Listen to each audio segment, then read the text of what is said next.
jadi lupa kan? Dengan enteng mengatakan bahwa ya kinerja Pak Prabowo sebagai Menhan 11 dari 100. Habis itu dia ketawa gitu. Kalau itu jadi satu strategi debat, bukannya wajar-wajar saja? Iya, secara strategi debat mungkin boleh-boleh aja. Tetapi kan mari kita melihat dari sisi kacamata elit politik. Segitu membekasnya ya, Mas Kodari? Menurut saya begitu. Dalam banget itu? Menurut saya begitu. Karena begitu di luar acara debat kan Pak Prabowo kan beberapa kali menyebut peristiwa itu. Gitu.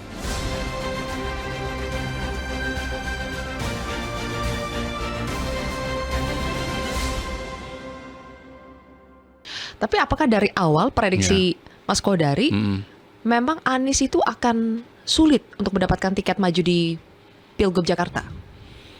Kalau saya memang sebetulnya melihat Mas Anies susah ya. Susah pertama itu karena beliau di Pilpres 2024 di Jakarta pun juga sudah kalah. Ini kan kandangnya Mas Anies ya.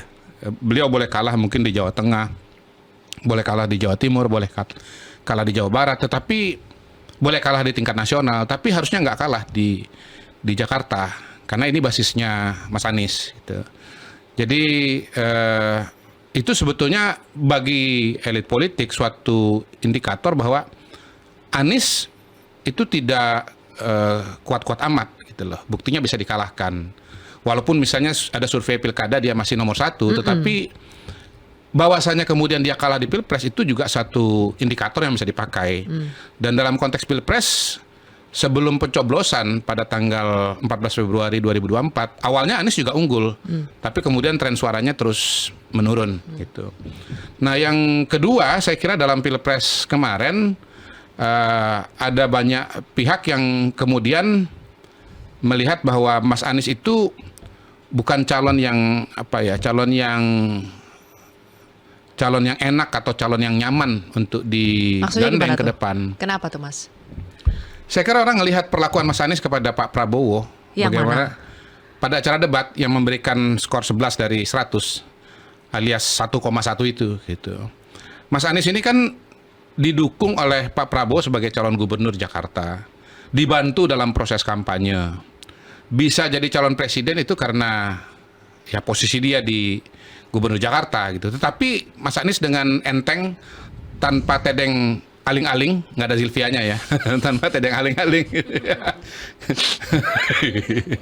Kalau aling 1 bagus, kalau aling 2 lanjut Bang.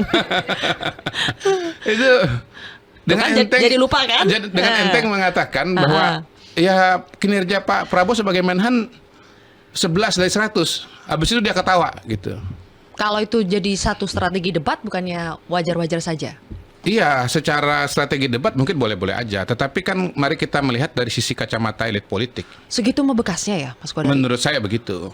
Dalam banget itu? Menurut saya begitu. Karena begitu di luar acara debat kan Pak Prabowo kan beberapa kali menyebut peristiwa itu gitu. Oh, diungkit lagi dalam pidatonya Pak Prabowo ya? Pidato baik waktu beliau keliling di daerah maupun dalam pidato-pidato politik yang lain gitu. Jadi saya kira elit politik melihat bahwa Mas Anies itu seperti parasit ya.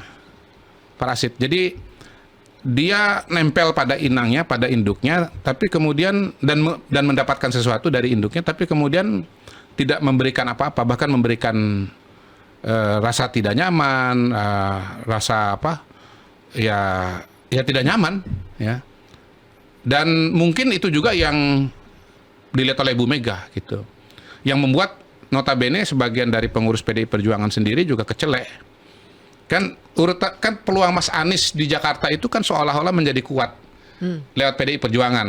Melalui apa? Peristiwa misalnya beliau datang ke DPD DKI Jakarta. Nah, DPD DKI Jakarta tuh nggak mungkin bergerak sendiri. Pasti lihat kode-kode dari pimpinan di tingkat pusat gitu. Entah siapa, mungkin dugaan saya orang yang sangat dekat dengan Ibu Mega ya. Sebutlah lingkaran A1 begitu ya. Kemudian sempat datang juga kan ke DPP. Sudah duduk sebelahan dengan Bang Sidul Rano kan gitu. Lalu sudah pamit juga dengan ibunya. Dan ada media gitu ya. Gitu. Dan medianya itu pasti nggak kebetulan udah disiapkan. Lalu pakai baju merah, itu kan juga pasti udah disiapkan, nggak kebetulan pakai baju merah. Walaupun baju batik dan bukan merah. Nah, Bu Mega mungkin melihat apa yang terjadi pada diri Pak Prabowo bisa terulang pada dia. Mungkin bukan cuma peristiwa itu, tetapi juga ada referensi-referensi yang lain. Tapi kan kita udah lihat Bu Mega misalnya mengatakan, itu Pak Anies mau nurut nggak? Misalnya kan begitu kan? Itu. Jadi hemat saya memang kalkulasi politik itu sebetulnya kalau bicara elit bukan cuma soal menang kalah, tetapi juga penilaian-penilaian pribadi atau perasaan-perasaan, evaluasi-evaluasi pribadi itu sebetulnya juga berperan dan berpengaruh. Oke. Gitu. Tapi sekarang Apalagi terakhir kemarin Mas Anies sudah mengatakan bahwa wah kita lihat dari partai politik nggak bebas dari intervensi kan gitu kan? Iya toh? Nah kalimat itu sebetulnya menurut saya itu kalimat pemutus antara Mas Anies dengan elit-elit politik loh. Itu kalimat pemutus sebetulnya.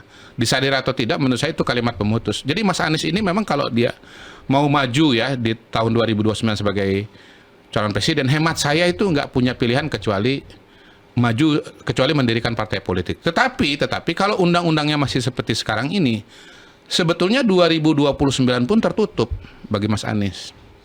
cepat banget langsung ke 2029. Iya. Bukan langsung bilang ketutup. Ini kan kita ngomongin Anies ya. Kalau ngomongin yang lain kan beda kan. Kalau ngomong Pak Surya Paloh, kita nggak usah ngomong 2029, kita ngomong 20 Oktober aja lah. Tanggal 21. Saya kalau Pak Surya Paloh saya nggak ngomong 2029, ngomong. Ini lompatnya terlalu jauh nih Bang Kodari. Memang kalau Anies ini kita agak beda, beda kan. Agak lain memang dia nih, agak lain. Bukan Mr. Q yang agak lain ya. Agak lain enggak. Sekarang masuk akal enggak? Apa relevansinya bicara mengenai Anies tentang 20 Oktober? Nggak ada. Nggak mungkin dia yang dibicarakan dalam soal 20 Oktober adalah mereka-mereka yang punya partai politik. Ya kalaupun mereka-mereka yang profesional tentu yang tidak pernah melukai hati Pak Prabowo toh. Itu. Nah kalaupun misalnya Nadiem nggak jadi Menteri Pendidikan lagi kan nggak mungkin Anies balik ke situ kan. Kasihan murid-murid nanti dikasih nilai 1,1 semua. Jangan gitu lah, Gitu. Nah, Mr. jadi Q. gini, kalaupun Mas Anies mau menuju 2022 maju calon presiden 2029, kalau aturannya seperti sekarang ini nggak bisa. Karena syarat maju calon presiden 2029 adalah hasil pemilu legislatif 2024 gitu. Jadi ya Mas Anies harus punya kesabaran revolusioner. Menunggu sampai 2034 nanti gitu. Oke, kita balik ke Itu dengan catatan bahwa perolehan suara partainya Mas Anies mungkin nanti namanya apa? Partai Perubahan. Apa partai apa lagi kira-kira? Ya, Partai Anak Abah gitu misalnya kan gitu. Itu mendapatkan suara yang signifikan di tahun 2029. Tapi menurut saya agak sulit kita melihat Mas Anies ini ke depan akan punya ruang yang besar di kalangan elit politik. Makanya kita kembali ke masa sekarang dulu ya. Iya, oke. Enggak, ini Pak Surya Paloh sendiri kan udah ngomong Mas Anies, ini belum saatnya Anda, bukan Mas Anda, kan begitu. Iya. Jadi, iya partai politik dan gini, Nasdem Mas yang Kodari. paling baik kepada Pak Anies pun juga udah ngomongnya udah begitu gitu loh. Iya, tapi sampai sekarang hubungannya baik kan, kalau Baik, secara baik, personal. iya. Oke.